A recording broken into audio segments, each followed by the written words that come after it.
Kykar Winds Fury versus Chulane Teller of Tales, and I don't very much like that hand because we've got no ramp, no relevant counter magic. Yeah, we'll just get rid there. Okay, that is nothing but mana pretty much. Let's keep that, and we will risk getting rid of a Reliquary Tower. Reliquary Tower instantly replaces itself with the Adarka Wastes. We'll get into another white source with the Bloodstained Mire. So just looks as though we're limping our way up to Kykar. Hopefully we can get some counter magic back up. Don't like to cast Kykar without having counter magic back up. Going for a hideaway card in Watcher for tomorrow. When it leaves the battlefield, you put the exiled card into its owner's hand. It's a good one for Brago, actually. Okay, we draw back into that Vandal Blast. Let's just drop the Adarka Wastes. And we're probably going in for Chromatic Lantern next turn. Don't want to F6 through the turn here because we want our opponent to think that we are considering counter magic. Swinging in at us for a 2-1, we were always going to take this. Wonder if our opponent's going to make their third land or not though. Well, they certainly are, just playing their cards close to their chest and going in for a Charming Prince. When it enters the battlefield, you can scry 2, gain 3 life, or exile a creature you own and return it to play. I imagine they're going for the Flicker here. That's exactly what they're doing, so they'll get the hideaway card into their hand and then they'll put another one under the Watcher for tomorrow. That'll come in at the end step, I think. And we draw into a Remand. That's a turn too late, unfortunately. Let's drop Shivan Reef. And we'll go in for this Chromatic Lantern. Makes our pain lands much better. Much less painful, at least. An Earthcraft from our opponent, that is a combo piece. But it's also a means of just netting yourself some mana. They're deciding to make use of it already. And going in for Cloudstone Curio. Then swinging in with the Charming Prince. Alright, we drop another land, which is good. I think we're holding on to Fact or Fiction and Remand here because we really don't want to see Chulane hit the field. This is on entry, I think. When it enters the battlefield under your control, yes. So they could go for Chulane, which would be 1, 2, 3, 4 and 5. Tap to untap with Earthcraft, yeah. I'm just going to hope they're going for Chulane. Worst case scenario, it's Fact or Fiction, so do we want to get rid of the Cloudstone Curio while we can? I think that's a good idea. Because that's another excellent combo piece for our opponent. So just going to hold on to Fact or Fiction and Remand here. Untapping the Forest with the Earthcraft. Then going for Wall of Blossoms. Yeah, we're not going to use counter magic on a Wall of Blossoms. Glad we got rid of that Cloudstone Curio though. Summoning Sickness isn't affected by the Earthcraft as we're seeing here. There's no little arrow tap symbol on Earthcraft, it just says tap an untapped creature you control. So Summoning Sickness is of no regard there. They may still be going for their Chulane. They can tap down the Wizard to untap the Snow. Okay, going for Icefang Coatl. I think you need 2 snow permanents. 3 snow permanents. Yeah, so it's 2 other snow... Oh no, 3 other... Yeah, forgive me. Yeah, 3 other snow permanents. So they will not draw a card there. Deciding to use that to untap the Forest again. And this is all just playing into a board wipe if we have one, which, luckily for our opponent, we do not. Fibblethip comes out as well. And imagine what they could have done with the Cloudstone Curio. Just playing a bunch of cantrip creatures here, apparently.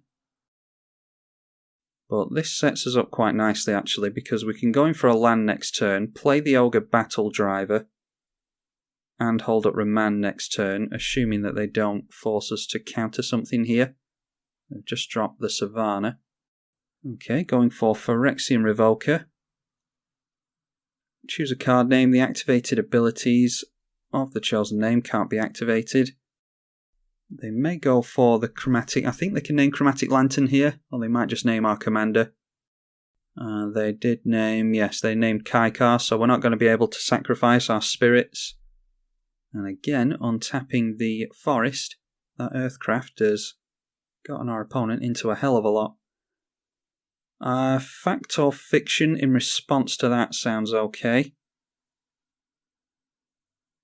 We're not going to be able to cast board wipes with Gaddock Teague in play. I'm actually looking to build a multiplayer Gaddock Teague, so you'll have to let me know what you all think of the idea of that. Yeah, let's go for fact or fiction here. Or do we want to remand and hope for a board wipe? Yeah, I think we have to remand here, actually. Because all of our board wipes are not going to be castable with Gaddock Teague in play. Okay, Shared Animosity doesn't help us one bit. Swinging in with the Wizard, we get into yet another land. So why don't we just try and catch up to our opponent with a Kykar here? Or do we want to go... Yeah, I think at this point we need to give up on the whole board wipe thing and just try and outrace our opponent with an Ogre Battle Driver and Shared Animosity. Because if we're not going to draw into a board wipe, then there's nothing we can do about that Gaddock Teague. Just switch off our fact or fiction, unfortunately. Starting to make use of Earthcraft again. And I think they're aiming for their Chulane at this point. And that's exactly what they're going for. We don't have any counter magic now. They're no doubt going to get into their Gaddock Teague again so that they can draw a card and ramp with a land. Okay, I think we've got our opponent worried about counter magic. They're deciding to go in for Earthcraft again.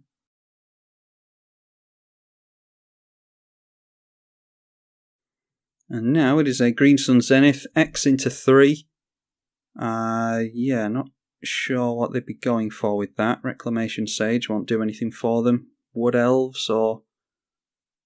Yeah, I'm not sure what they're going for there. They've still held up enough mana for Gaddock Teague, which is noteworthy. Okay, it is Eternal Witness for Cloudstone Curio. Yeah, could have worked that out if I'd actually bothered to think any further into that. They can get that out this turn. If they go for Earthcraft, which it looks like they are doing. I was going to say we might be able to go for fact or fiction, but they are casting the Gaddock Teague. And they play a tap land. And they can tap down both their creatures here and get their Cloudstone Curio into play. Okay, instead just going for Wirewood Symbiote. And they play a land, so they've only got one card in hand, and we know what it is. This is return an elf you control to its owner's hand and untap a creature. Don't think they have any elves in play. And yet again, untapping the forest with the Earthcraft. Noteworthy that they've got two colours in basics now. Earthcraft can only untap basics. And down comes that Cloudstone Curio. Can't cast non-creature spells that have CMC 4 or greater, and we can't go for a non-creature spell with X in the cost either. So our opponent emptying the hand, and they've got their engine well and truly online now. Let's go Fiery Islet. And yeah, I think it really is a case of racing here. Our opponent's going to do a hell of a lot next turn with Earthcraft and Cloudstone Curio. Yeah, we could just draw a couple of cards, actually. Yeah, I think we have to do that. We have to try and slow our opponent down. Alright, well, there's Narset. Maybe we could... Yeah, we're going for Narset as well. Can't see us doing a whole lot here, but we will attempt it. There is a Wheel of Fortune. Blasphemous Act and Austere Command are useless to us, so we'll put Wheel of Fortune into the hand. And we cannot activate Kykar to get the shared summonings down. So I think, yeah, we're not going to have much luck here. We'll just leave our Kykar and Spirits back and wait for our opponent to go off. I think I will fast forward through this because I have the feeling it's going to take a while. A Palace Jailer. I think our opponent's only got one flyer in play. Yeah, they've only got one flyer there. They are going to get rid of our Kykar though, which will slow us right down. And yeah, this is fast forward time, I think. They've decided to pull back the hideaway creature, and then they'll be able to play that back out. They're going to be able to play a whole bunch of stuff thanks to the Earthcraft. Going through to combat, curiously enough, so trying to get rid of Narset here. Oh, of course they have to get rid of Narset because they can't draw extra cards, can they? So we might block with some Spirits here, actually.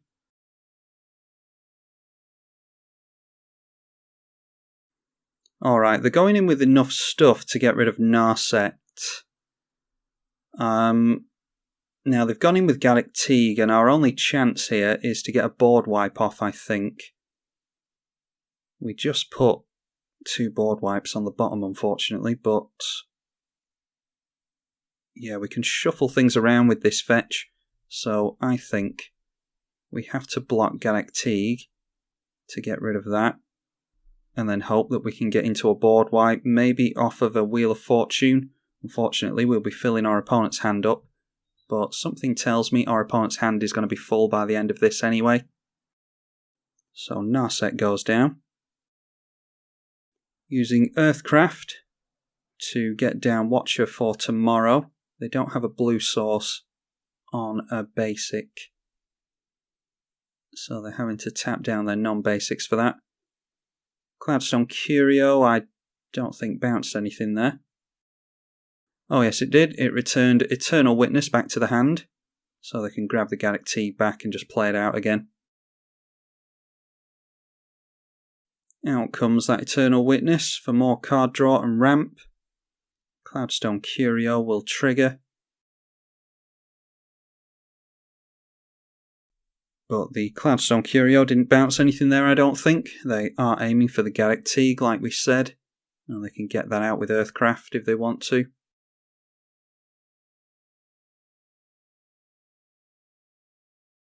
And then when Gallic Teague came in, Cloudstone Curio triggered, they put the Prince back into hand. And they do have an island to untap with Earthcraft now. Would have been very interesting to see how this game would have gone without Earthcraft. Now a Recruiter of the Guard for our opponent. And then Recruiter of the Guard with the Cloudstone is going to bounce something else. This is exactly why I went for the Destruction on Cloudstone Curio. They put Fibblethip back into the hand. And Recruiter of the Guard is going to go in for Shrieking Drake, which is infinite bounce. Or infinite as long as you've got the blue mana. So not quite infinite on our opponent's board, actually. But that is a card that will bounce itself. And on its way out, it can untap a basic with Earthcraft.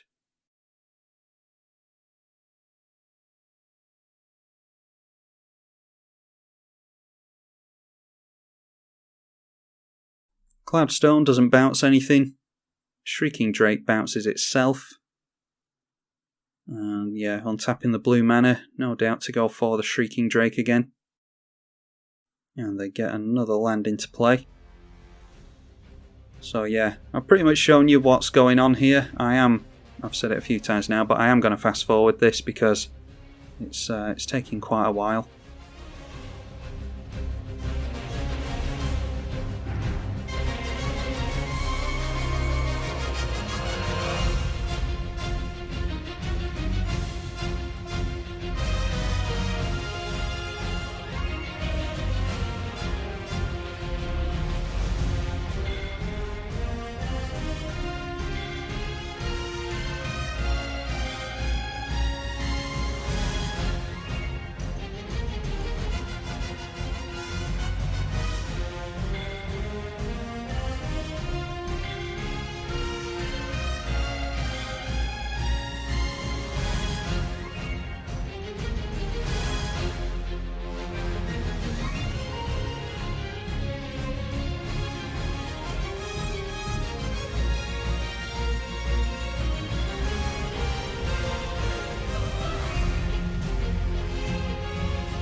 Yeah, so there we are.